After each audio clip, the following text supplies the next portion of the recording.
Good evening, everybody. I wanted to welcome everyone to our alumni panel this evening. This meeting has been scheduled to give each alumni an opportunity to speak in regards to their teaching during the COVID-19 pandemic. We ask that all questions from students be held until the end if time allows. Each alumni has been given a set of questions that were predetermined in order to facilitate the flow of conversation this evening.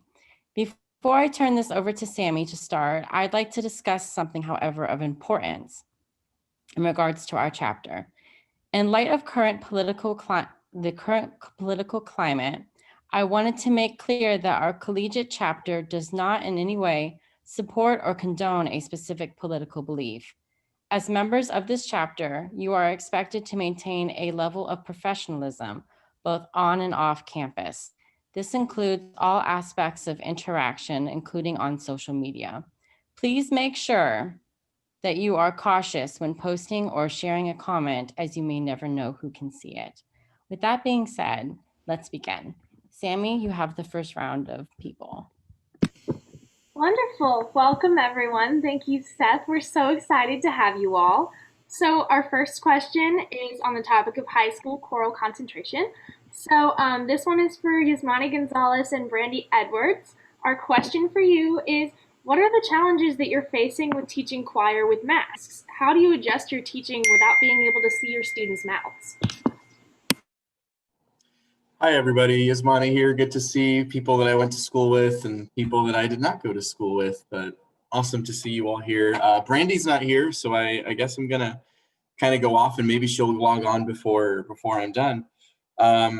But that was an issue at first. You know, we're creatures of habit, us musicians. And so when something is not habitual, at least for me, I start to freak out because I thought, well, how on earth am I going to figure out to teach vowels of all things? You know, probably one of the biggest tenets of singing is vowel formation. And so I've kind of circumvented the problem a little bit in various ways. One, kids use their ears, and you would be shocked to see how easily you can model a sound and kids will hear that sound and recreate it pretty well. You know, pretty well, not a foolproof thing, but that's where I started. And then, of course, trying to show them the vowel myself without actually singing. So I would quickly grab my mask. It sounds silly, but I'll hold my breath and I'll say, okay, everybody look. And I will, show the vowel, put the mask back on, say, this is the vowel form that we're going for.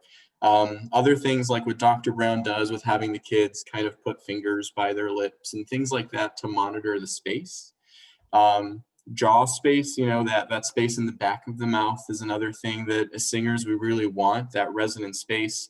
And that was actually pretty easy to measure with the mask, just have them turn to the side and kind of look as they would drop the jaw. So that was really how I navigated those problems, but I will tell you that I thought it was going to be a bigger problem than it was. That was actually not my biggest hurdle to overcome because of COVID, was not the production of sound because of the mask. So I don't know if that answered your question, but I think it did. Yes. Or not so, yes, yeah. Thank you. And Seth, you're up for the next round. Thank you so much. So next on here, we have a string area concentration question. This one is for Nick. So besides having your students wearing masks, how have you adapted your classroom to promote social distancing? And how have you been keeping your morale up in your ensembles? No problem. So hi, everybody. Haven't seen everybody in a long time. So for string, typically you have them closer together to be able to assist with learning the bow and having them all together so people within the rows see the bow motions and follow through. So with that, social distancing, they're all spaced out, but they still are kind of in rows where they can see in front so they can see the person in front of them. That's something that I adjusted with the distance between string players. I think the biggest impact is, as a string player, we weren't affected on the playing aspect, but more on the learning aspect of it, because younger string players tend to fall into bad habits quicker if they're not addressed from the beginning, and especially with the left hand and the bow hand the most. And so, as I said prior to starting the meeting, it was more of things on how can I get them to be aware of themselves on these specific habits that they don't want to be falling into. And then the other thing was when sizing the students, I had to do appointment-based sizing. So wearing gloves, wearing masks, having hand sanitizers, schedule 30 minutes intervals and sanitize people coming in before and after, and sanitizing them, measuring tape. And then it was all that kind of concept of, it was how do I do it? Take a moment to think about it and then just execute it. And I think the biggest thing is that at the beginning, we're all freaking out thinking this isn't how we've done it before. And now we just have to think, how can we make it happen instead of focusing that we can't do it anymore. Awesome, thank you. Sami, you have the next person. Thank you. So our next question is for Christina. So Christina, do you have access to the same level of PPE equipment as charter schools do? And how does this compare to public schools in your area? Okay, give me 1 second. All right, hi guys. Hi everyone, it's good to see you guys all again. There was a quick correction on that. I'm not in charter school anymore. I was in it 2 years ago. I am in a public school right now. But our principal and our staff and our administration did give us a packet with a whole bunch of materials. It gave us a gown, you know, a face shield, a bunch of masks, and some gloves. And you can use it or you don't have to. It's up to you. Everybody has to use their masks, but no one is really required to use the full, I guess, outfit, you want to say, but it is there if you want. Other than that, everything's been going actually very smoothly at my school. My principal has been very understanding with the specials teachers. She has allowed us to stay in our classrooms. We don't have to travel. The kids don't come to us.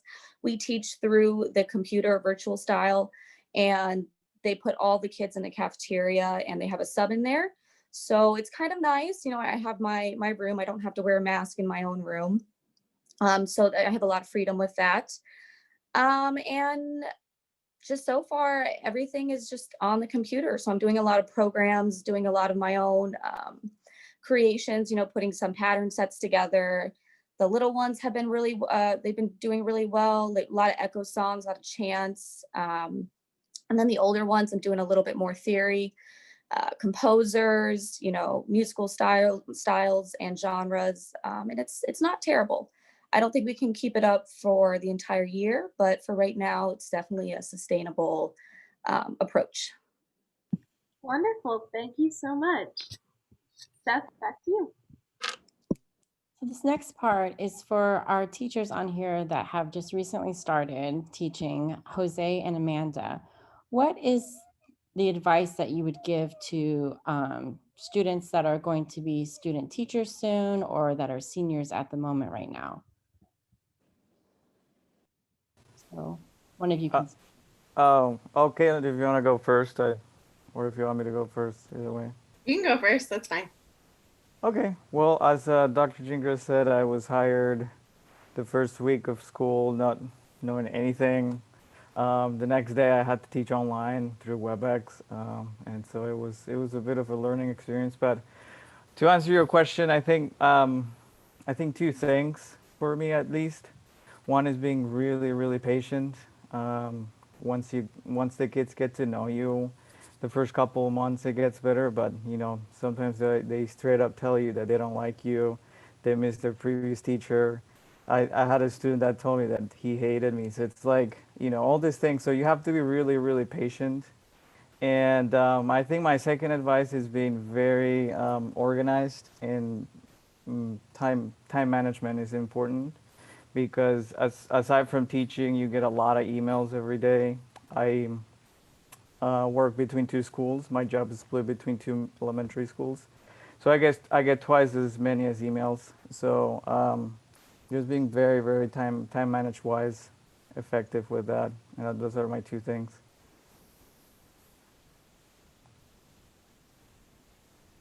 Okay, so I'll go.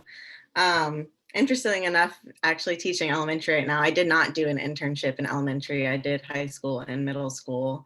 And my first job, from my internship, I thought I was dead set going to teach middle school, and that was not a thing. I did not like that at all. So after, I actually worked at Cadence Music for the past 2 years and learned a lot there, and then decided to go to elementary, and now I love it.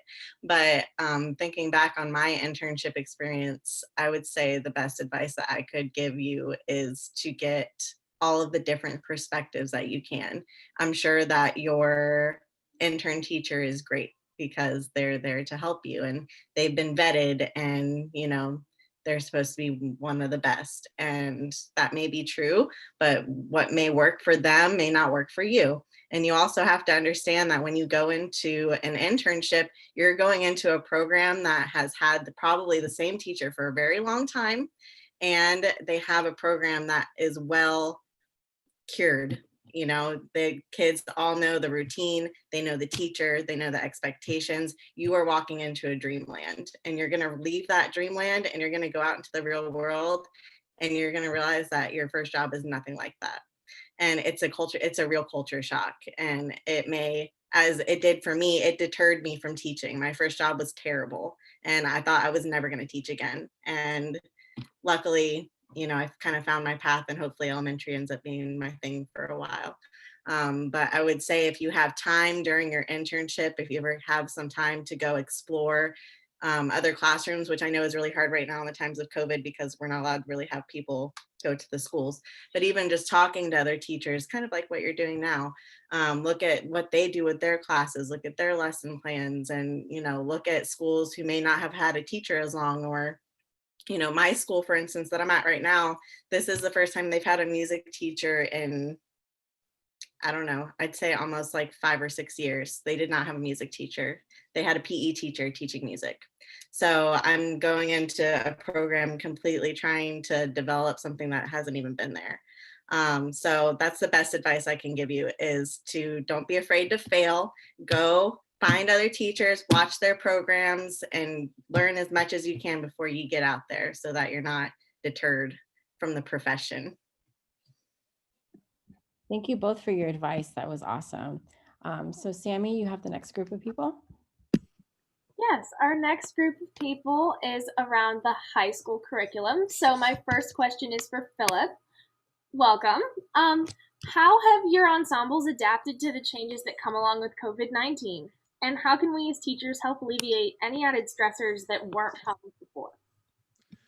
Well, the first thing we did, I'm at Lemon Bay High School up in Inglewood in Charlotte County. The first thing we kind of looked at when we were thinking about how to best do this, first of all, our county was one of the last counties to really come up with a plan. So we kind of had plan A, plan B, plan C. I'll start by talking about what we did last year, which was we had a high band, which was our symphonic winds, and a low band, which is our concert band, so more of an intermediate group. We quickly realized that wasn't going to work because of the social distancing thing. So I split the wind players up into brass ensemble and woodwind ensemble. And it's working really well so far. We're as you probably know already, these instruments, brass and woodwind, they've got different sets of fundamentals. So having them isolated like this is actually kind of a cool thing, because you get to work, stuff that the brass players would be waiting around for. You get to work register studies with the clarinets. You get to work harmonics with the flutes, and the brass players would kind of be just sitting off picking dandelions while you do that. So it's kind of nice to have them separated. The biggest thing is that it's different for the kids. And so anytime you do something that's different for the kids than what they're used to, you have to really explain it. And I kind of took the whole safety tack. I said, look, guys, this is for your safety. That this is the best way that we can give you a band experience, that kind of thing. And I also let them know that there's places in the country where there's no band, so we're lucky to be doing this. The next thing is, about dealing with stressors. There's two types of stress going on. There's stress on the kids and there's stress on you. We all need to be taking care of ourselves during this time, whether that's setting boundaries, whether that's, leaving on time some days of the week. You gotta make sure that you are available for the students. And that if you're not feeling 100%, you can't give 100% to the kids. You got to have patience and know that it will get better. You have to know that everyone is dealing with something. I mean, that this is a worldwide pandemic. There's not a single person on this planet that hasn't been affected by it. And you have to do everything you can do to be the class that they look forward to. One other thing that I've noticed with my ensembles is that everything will move more slowly than it has in the past. This is my 4th year at this position. The seniors this year were my freshmen my first year. So it's like we were just about to turn that corner, and then COVID. So you've got a lot of prior expectations, and everything that you did before that, oh, I was here by October, I was here by November, it's all gone, because everything started later, the timelines are different. So you really have to balance prior expectations with what can reasonably be expected right now, right? So they haven't played for 6 months, so their endurance is going to be way down. But at the same time, you can't allow laziness, because kids will take advantage of the slow pace if you let them. So you really got to keep a finger on it. And especially the ones that are inherently lazy, they can and will try to take advantage of that. And above all, and this is the last thing that I'll say on this part, is you got to give the students a chance to feel successful, especially toward the end of the week, because they'll go into that weekend with the most recent memory of you. If Monday goes poorly, if Tuesday even goes poorly, that's fine. You still have time to turn it around. But by Thursday and Friday, you got to be cooking. You got to be doing something they're going to have success with. And if they're not having success on multiple days in a row, you got to reevaluate what you're doing as a teacher. So those are the things I've learned this year. Hope that's been helpful. And thanks for having this panel. Yes, thank you so much. Always on a positive note. Perfect. So my next question is for Rebecca. So welcome. With the added responsibilities of teaching during COVID-19, how do you balance it all? Share with us some experiences and how you've adapted. So that's actually a great question for me right now, because that has been my biggest crux for this year.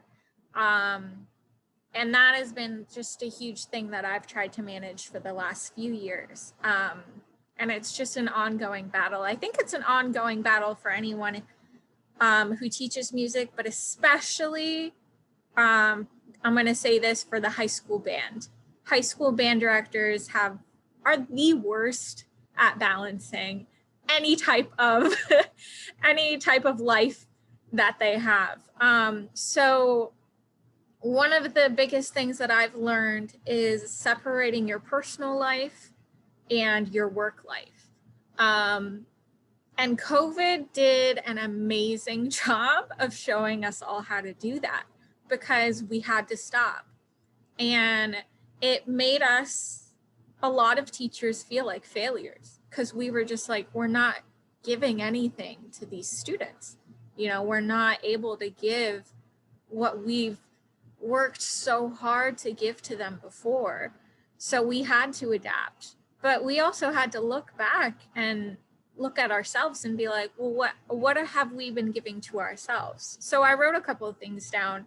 As far as with the added responsibilities with COVID, there are long-term problems and there are short-term problems. And you have to decide right away, what is the most prevalent to you, especially with what job you're in. And that's different for everyone. Are you in it for the long haul, or are you in it for the short haul? So if you're in it for the long haul, then you can't be, picking yourself apart about like little everyday things about like, oh, this kid or this kid, blah, blah, blah. It's like, okay, in the long haul, how am I going to change this culture? How am I going to change this behavior? How am I going to change this set of lessons? And then if it's for the short term, then okay, let's get moving. Let's work on this short-term set of problems. But you can't do both. And I think that is something that you have to really look at. And you have to prioritize one or the other. COVID put into perspective what your school really prioritizes too. So your school is also going to really lead, you know, are they telling you that they really want the arts to be the one to like pull out of this? Or are they telling you these kids need to graduate? Like, period. These kids just need to graduate. And I teach high school, so my kids need to graduate high school. And that's a huge thing. So am I worried about them knowing all 12 major scales, or am I worried about them leaving my class happy? Am I worried about them, you know, having that one period of the day where they're okay? And am I checking in on their other classes? Am I checking in on, okay, do they have a 2.0 in their as a GPA? Like, it shifts your role as a teacher right now. Like, we're no longer, you know, that band director that, you know, you have to play every note right. You're a different person now. And I think that's what really shifted for us. But I think what really shifted and gave us a huge problem is, like, it felt, for a lot of us directors, it felt like we were stuck. It felt like we were stuck in this position where we didn't really know what to do. We didn't know how we were going to proceed. So I would just, you know, use your resources. Like, we have so many great minds here. The first thing I did was talk to the other band directors in the area. And I said, hey, what are you doing? Because I don't know what to do. I feel like I'm going crazy. And so use your resources and teach things that you didn't think were actually that important before. Like, my entire fourth quarter, was how do you practice? Because they don't know how to.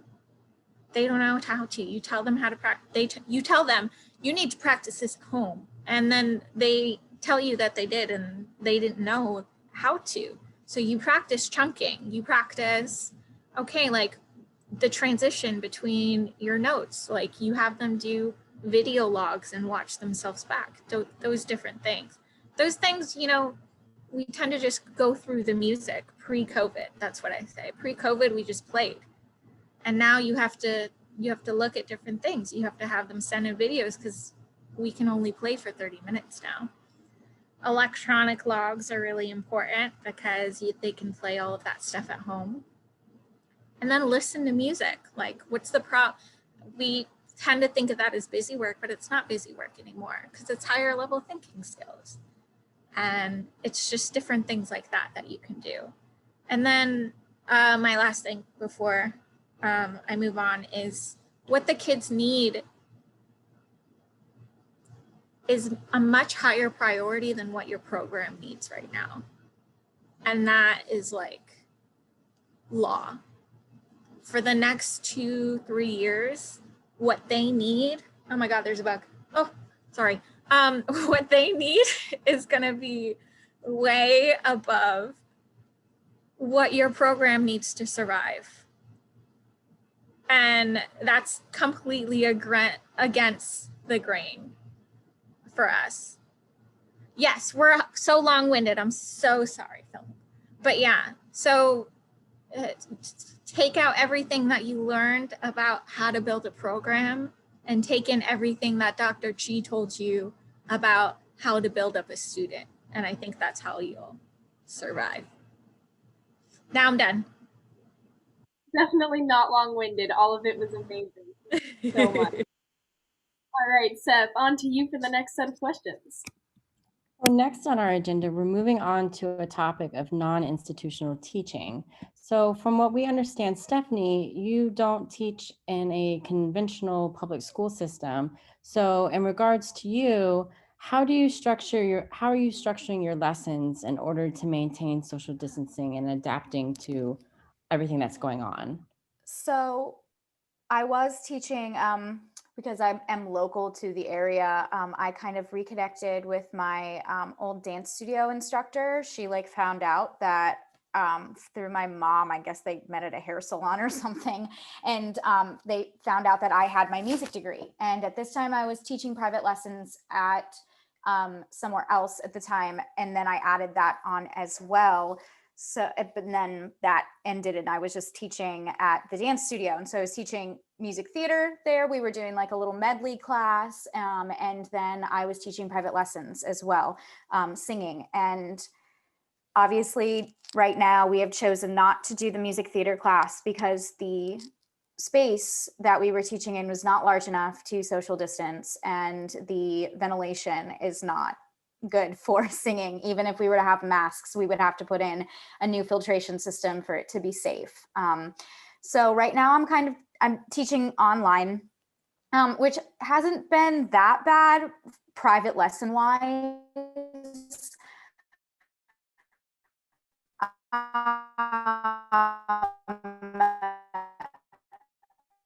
Health of the students, I have been really invested in looking at all the research through NATS, which is the National Association of Teachers and Singers. I get emails from like Classical Singer. I've been reading all of these articles and following up with what UC Boulder is doing. They're leading the studies on singing and stuff like that. And right now, private lessons, like if you can do them in person, if you have the space to do them, you can do them, but the space that I was teaching in just did not allow it. So I've just really been like active with all my online resources. Like Facebook has been really great. I'm a part of like so many teaching Facebook groups. It's absolutely ridiculous. And like you'll get responses from like 40 people that you will have like you would have not met otherwise. I really don't use Facebook for anything else.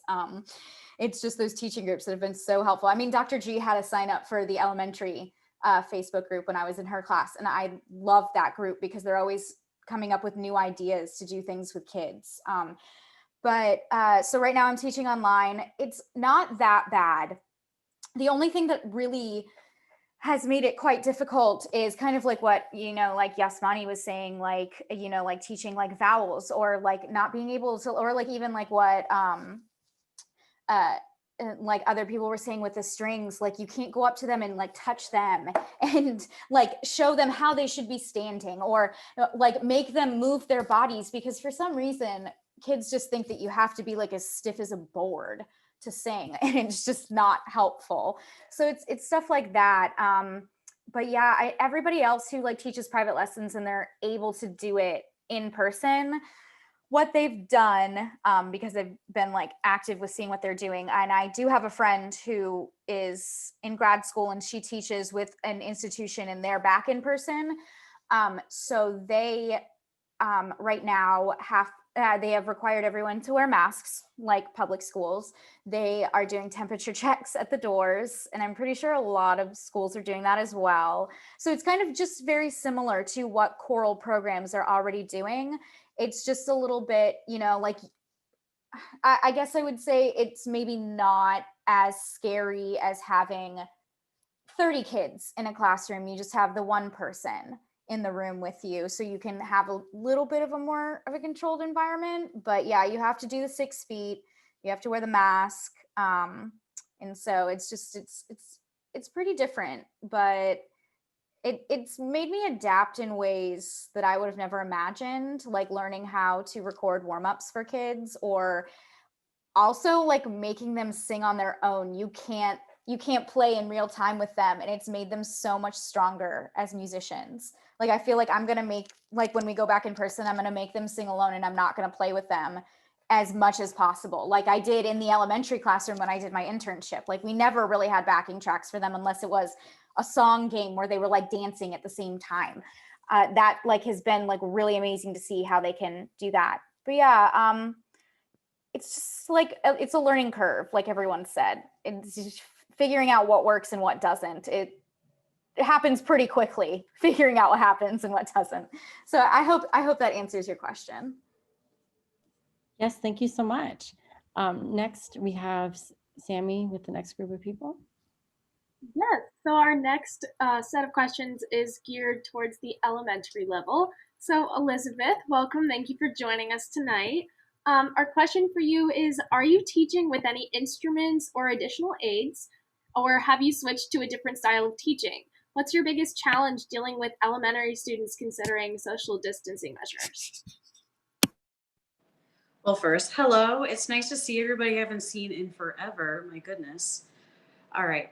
Now, just to put a short answer, no, I am not using traditional instruments right now in my classroom because a lot of like my Orff instruments, my drum heads, stuff like that, it's very hard to clean them. I know the Remo drums can handle like a Clorox wipe, but I see on average anywhere between 100 and 120 kids a day. We just recently added another 200 students to my school. So they come to my room, we're socially distant. I actually had to adjust my classroom today. I had 20 dots spread out 6 feet apart vertically and horizontally. And I had to add little yellow X's because my largest class is 27. So yeah.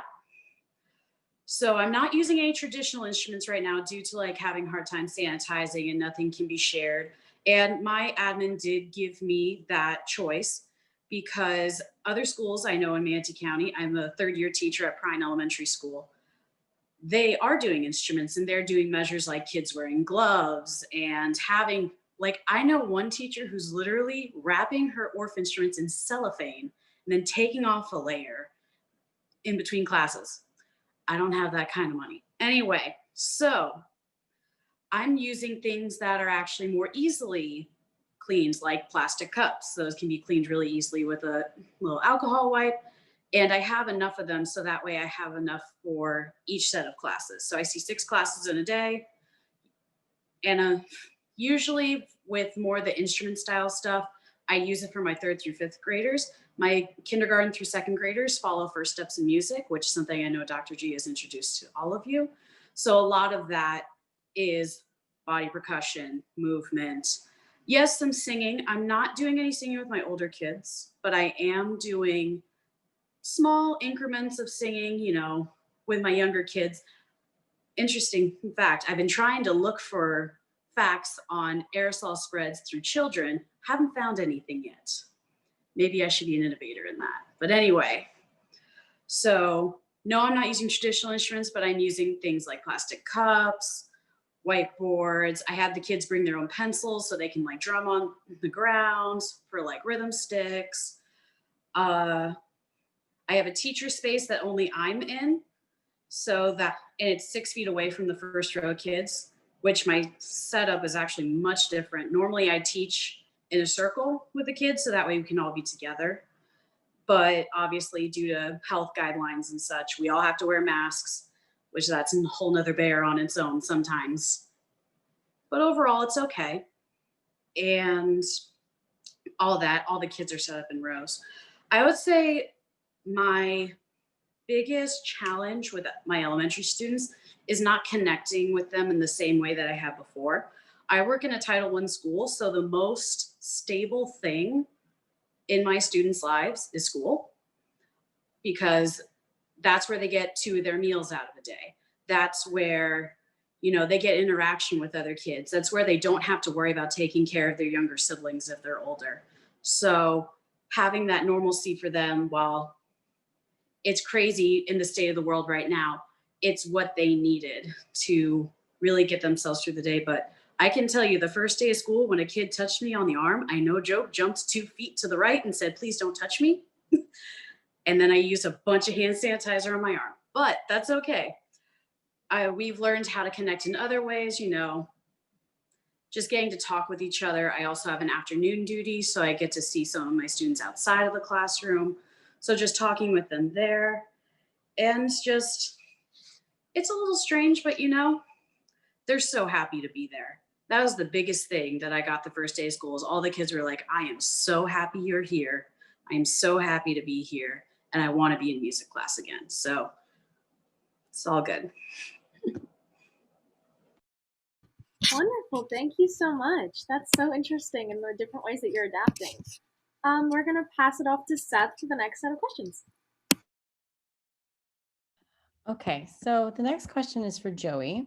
So could you tell us, how have you been able to change your rehearsal space to fit COVID-19 regulations? And since you teach K through 8, it sounds like, how have cleaning procedures been taking place, like going from like different age groups? Yeah, hi everybody. It's great to see everybody and a lot of faces I haven't seen in a while. Hopefully you're all doing well, and thanks for having me as a part of the panel tonight. So just to kind of give a background about what I teach, you are correct that I'm at a K through 8 school. I teach K through 5 general music. I have a middle school choir, a middle school steel drum band, a middle school performing arts group, and non-music wise, I'm also teaching a 6th grade study skills class, and I'm also a mentor teacher for a small group of middle school students too. So kind of wear many hats, but it's all fun hats, and I get to do a lot of great things with the kids. So in terms of the rehearsal space that I have a lot of different spaces around right now. I mean, I normally do have my music room, but my school right now is not allowing elementary students to come to my room. I have to go to them on a cart. So I'm responsible for teaching all the classes inside of their classrooms. So it's been a challenge in a way to kind of go from, my setting and trying to go into other people's settings in that sense. One of the things that to kind of keep in mind too is that they're in their classrooms, and this, at least my school district, is requiring all of the kids to have a seating chart and all the teachers to have a seating chart for their room. So they're in desks and they already have their assigned seats, and that's something that we're not able to change as special area teachers. So we just abide by whatever the teacher was doing with that. So that's something a little bit different. That was an adjustment in the beginning, and trying to figure out like, okay, how's this room set up compared to that room, and trying to just get your kind of feeling about how to, to handle yourself and do your lessons in each individual classroom. But, after you do it for a couple of weeks, it becomes more comfortable, and you kind of get the sense of each of the classrooms and kind of know what you're going to do for your setup for each room. Middle school kids are able to come to the music room. So I have kind of a series of chairs set out physically distanced that the kids will come in and sit in for their class. For my steel drum band, I have physically distanced the steel drums as well. So we're still able to play steel drums and have a great time with those. So physical distancing in place. In terms of cleaning procedures for middle school, one of the things that we need to do is to spray down all of the chairs, and if you're in a room with desks, the desks every time students come and leave the room. So you'll always kind of spray down. The solution has to sit for 3 minutes, so that way it kills all the germs that are on those surfaces, and then they'll wipe them down with kind of a paper towel after that because it's still a little bit wet.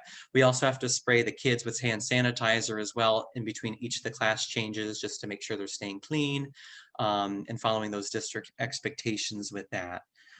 In terms of the instruments that I'm doing for elementary kids, there is no sharing of instruments and sharing of objects. And so what I've done is created something called individual kid sticks stations for the kids, which is based off of kind of Artie Almeida. And if you don't know who Artie Almeida is, she's fabulous and wonderful teacher, so check her out. But she kind of created this concept called Kid Sticks, which uses several different objects to create percussion systems or percussion stations.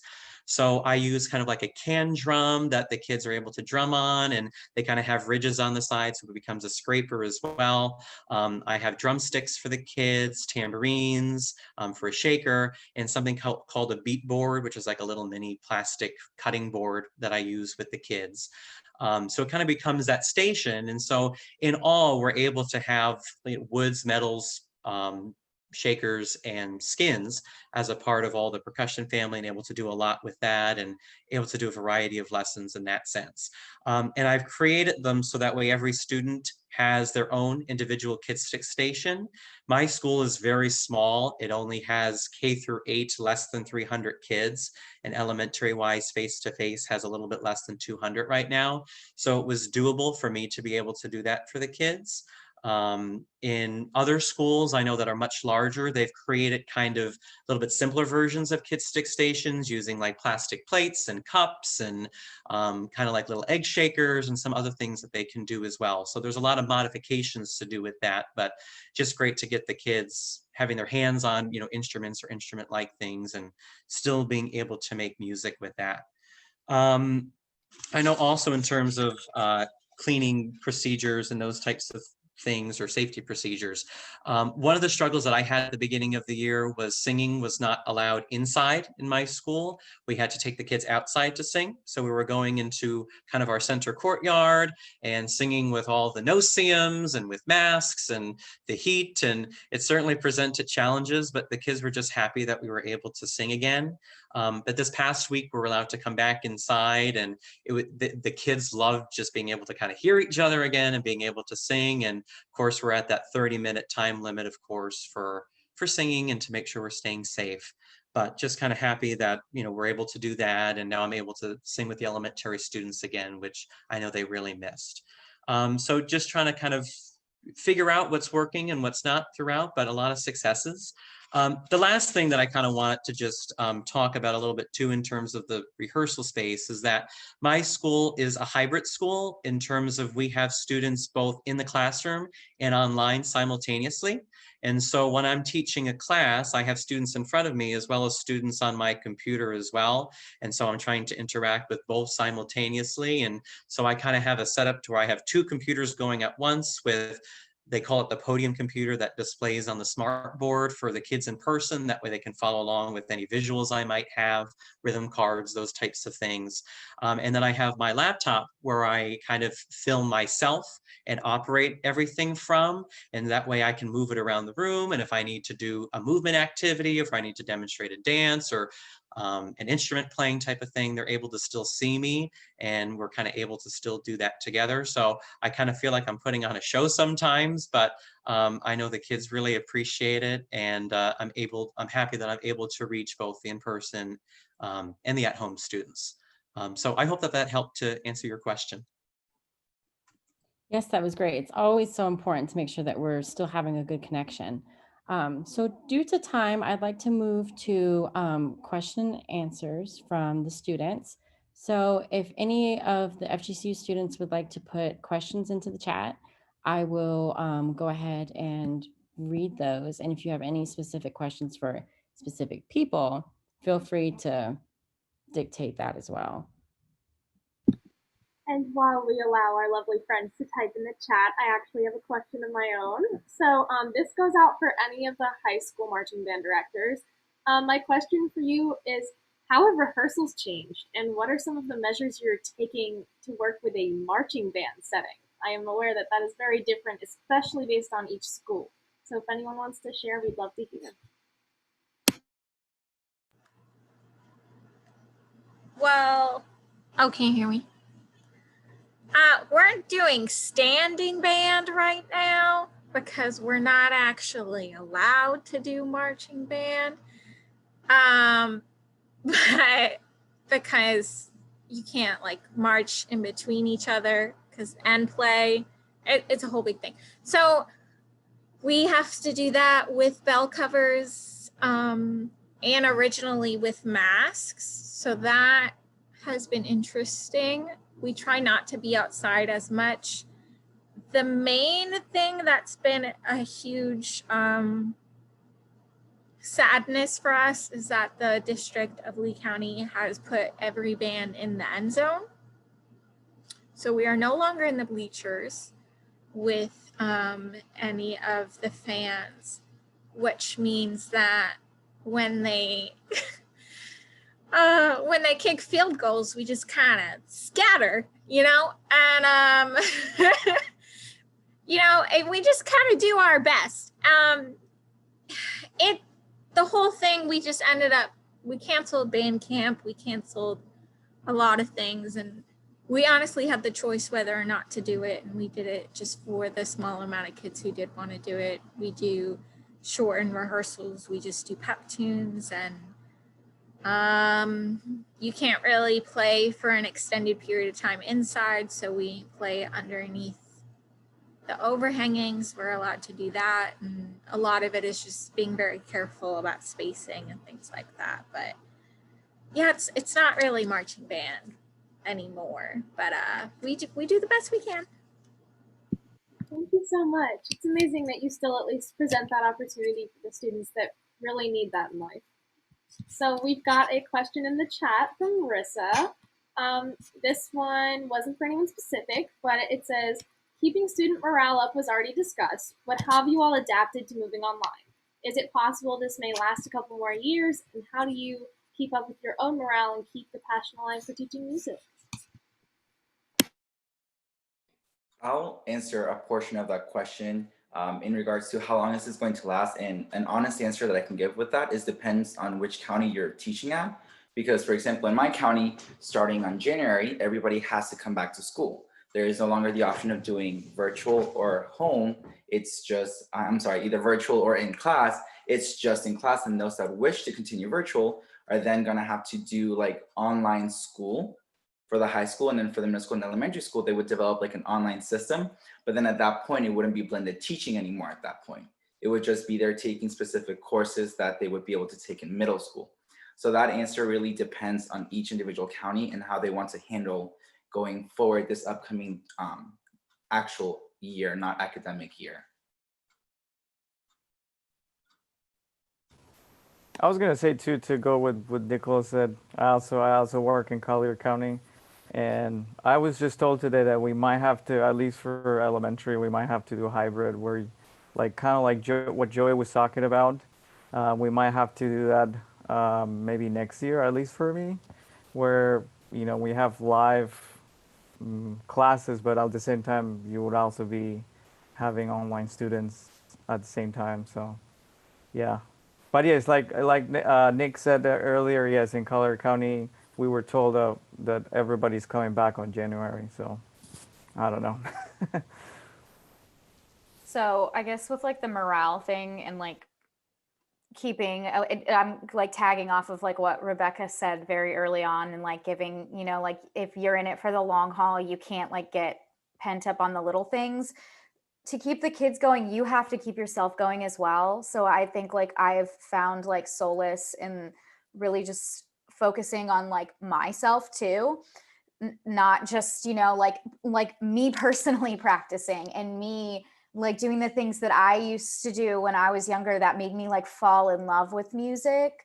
And so like that, like when you are still passionate about it, it's like your kids will feed off of it too, no matter what. Like they're going to understand and still see the passion. Like even if you're wearing a mask, they can still see the passion within your eyes. So like to keep their morale up, like you really have to work on yourself too and remind yourself why you're doing what you're doing. For Stephanie's, I will, what I'll piggyback off on is the students can pick up anything. And when I mean anything, even the smallest detail of your day, they know for a fact what's wrong. So one day I was just kind of tired in the morning and it affected me in one of my classes, and the kids picked it up and they said, Mr. C, it looks like you didn't sleep well last night. What you present to the kids is what they will give back to you. So you always have to be giving 150%, because if not, that's what you'll not be getting from them. So you have to be as transparent in your teaching and as a person to them, because they pick up on any cues. And with technology questions, I'm doing an online concert this Friday. So this past week, I recorded my orchestra and my guitar class, and I'm going to be video editing after this meeting, both the blended kits, so my virtual kits with my in-class kits, and I'm making that up. So 2 things for technology that I would like to offer is that don't underestimate the power of a cell phone, because every kid has one. And every one of their cell phones has the capability to record and to be able to access whatever school platform they may have. As music, I do a lot of recording assignments. So I give the tracking and then they perform with it. And the same question is, well, how do I do it? I'm like, take your phone, hit record, and then submit it into the application. Kids will find excuses, but if they have a phone, they have any means of capability to do anything you want with them. So that's my piece of advice for technology.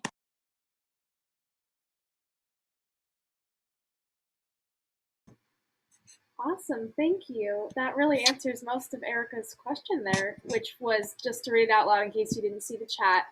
Besides Zoom and the other popular technology you use because of COVID, what other online platforms are you using to take advantage of some of that people haven't heard of? And Stephanie also followed up in the chat with Discord and FaceTime. So thank you both. That's really insightful. Michael Flores had a question. With COVID and social distance rules, are elementary music classrooms shifted to a didactic way of teaching to compensate social distancing, or have you been able to maintain that engagement and connection with students what ways can you maintain student engagement? Yeah, I know. So for me, I've tried to make sure to try to engage the students as much as possible and to try to still get them as excited about music as possible, because our job and our number one job is to, well, of course, make sure the kids are okay, but also to have the kids fall in love with music and enjoy doing music. And so my number one goal has been to try to do fun, uplifting lessons that, of course, still teach rhythm and still teaching a lot of musical concepts we want, but that are fun and engaging for them, and being able to play different instruments and sing and move and in a physically distant way and safe way, but still being able to do those things, and taking what, you know, we would do in a non-COVID time, modifying it in order to be safe nowadays, and still being able to present it. They still like a sense of normalcy within it. And even though it's not 100% normal, it's still really fun for them, and they still enjoy doing the music because of that. I can chime in on that too. That I'm really thankful in the fact that I have really small numbers at my school. I'm one of the smallest elementary schools in the district, so we only have like 85 face-to-face right now. So I'm actually able to use a lot of my instruments still. I do rhythm stick warm-ups every morning with a lot of my kids, and when they're done, they just go directly in the sink, and I let them sit until the following week and then use them again. Same with instruments. I have enough to give one kid in my class each instrument. Today, like with my little ones for first grade, we did Room on the Broom, for a song tale. We gave each thing in the book a instrument. I let them pick between two because I don't have a lot of instruments. So I said, you know, for the cat purring, should it be sleigh bells or sand blocks? And they picked, and I gave them all instruments. And then I just put them on the counter, and I'll let them sit until next week. So I've really been able to utilize the stuff that I still have for the most part. You know, I have everybody 5 feet apart in my room. That's as much as I could get with 17 kids is my biggest class. And I really just take a lot of the normal things that you would do as far as group activities and adapt it to guidelines. So, you know, if something's a circle activity, I put them spaced out in a circle. And, you know, so I can still put somebody in the middle of the room, and I can still do singing games and echoing games. And you can still do all that stuff with just following, you know, the guidelines and just being safer about it. So I just wanted to chime in that you don't have to completely reinvent the wheel. You can still do some of the same stuff that you've learned. You just need to do it a different way. Yeah, I'm just going to piggyback off of Caleb there. And she's right. You don't have to reinvent the wheel. Like for all my K through 2nd students, just like in the years past, I used First Steps in Music for the curriculum. And I can still do the echo songs. I can still do the beat motions. I can still do the song tales and this and that and the other, but you just have to adjust them in certain ways. Like this past week, I did a tisket, a tasket with my first graders, I believe. So a tisket, a tasket, a green and yellow basket, you know, up in a higher key, but it's late. Anyway, so normally that's done in a circle and you're, you know, pass things around this, that, and the other. I had to adjust it for social distancing, and I had to make sure there was no contact. So you can still do the things that you were doing before. It's just, you know, making things your own. And in terms of engagement, going off of what Joey did, you do need to make things more lighthearted. A big thing that I have in my room, and I have a sign that says, the music room is a safe place to take a risk and make a mistake. So I always say that in my room, like, guys, you know that you can make a mistake in here because you make your mistake, you grow from it, you learn from it, you're good. It's okay if you make a mistake here, because Miss Granowitz makes them all the time. No joke. Every single day, I at least make one. And I think we all can understand that we do make mistakes in front of our kids. And I'm very real with them. I'm just like, the other day, I was doing a movement activity and I messed up the body percussion. The kids went, "Oh, you messed up." And I said, "But you know what? The music room is a safe place to take a risk and make a mistake." And they went, "Oh, yeah." It's so funny. Anyway, and in terms of engagement as well, sometimes you just have to maybe do some things that relate to the kids more. Like at the beginning of the year, to engage my 3rd through 5th graders, I did a body percussion lesson with the song Dance Monkey. Okay, it is possible. And they loved it. And then last week I did Hall of the Mountain King, just to bring in some more classical music to them. Same thing, body percussion. They're like, this is kind of like what we did at the beginning of the school year, but now we're doing this type of music. It's really cool. So making those connections with them is really important. Amazing. Thank you all so much. Last call, were there any more questions for our panel before we start to wrap up? Erica, good timing. I think it was in there. How do you keep the attention of students, especially with your virtual students online? I can do this because my students hate me because I do this so often. I actually keep 2 cameras on at all times. I keep my laptop camera on and I keep my podium camera on. And I did this normally when teaching anyways. I don't ask questions to the general public. I specifically target students, not target them, not like, but I ask specific students. I'll be like, hey, Kaylin, how do we know, or tell me what rhythm this is. And I'll do the same thing when they're online, and I'll ask them to unmute, and I will wait, and I will just sit and I will wait until they answer the question. And I just continue to do that. So they know that expectation is no different when they are online and when they're in person. So that is just a constant thing that I have to do. And pro tip for your evaluations, that's something that they also checkbox too, because that's something that you always want to keep in your head, in the back of your mind, your eval. That's one of those things that is going to help you as well. I was gonna say too, just make sure you tell them at the end of class that you're recording the whole lesson, and the whole time, their screen is gonna be like that, and then at the end of the class, when you say, "Oh, guys, the lesson is recorded," and then whoosh, you will see them jump right in, and then they'll know. All right, Mr. C, serious. I think for the middle school level, you do have to keep them constantly engaged in class, because those that are virtually at home have a lot more distractions that they do in a classroom. They have access to their TV, they have access to their refrigerator, and they have access to their restroom unlimitedly.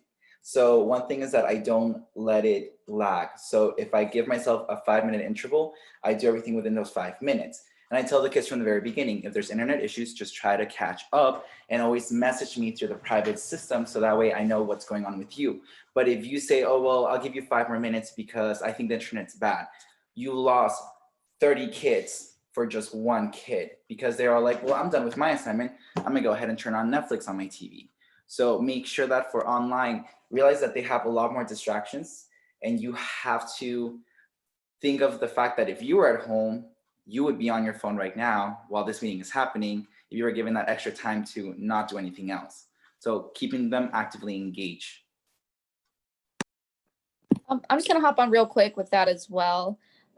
My younger ones, kindergarten through like 2nd grade, I don't really have any problem. They're usually, they always really want to participate. They're there raising their hands. They mess up a lot because it's virtual style, but they always want to participate. I think as long as you keep it moving, you keep activities short, straight to the point, you limit your talking, you do as much music as possible, that will really engage them. Of course, have a structured lesson, less video, just to really get them engaged. I don't do Arioso Land. That's the only thing I'm trying to incorporate right now. But when I first started, I really tried to get the whole Bitmoji classroom, where you can click on an image and it would take you to a link, and it would come up with a whole new, video of a move it, body percussion, a chant, but it was too much work and I just couldn't get to it.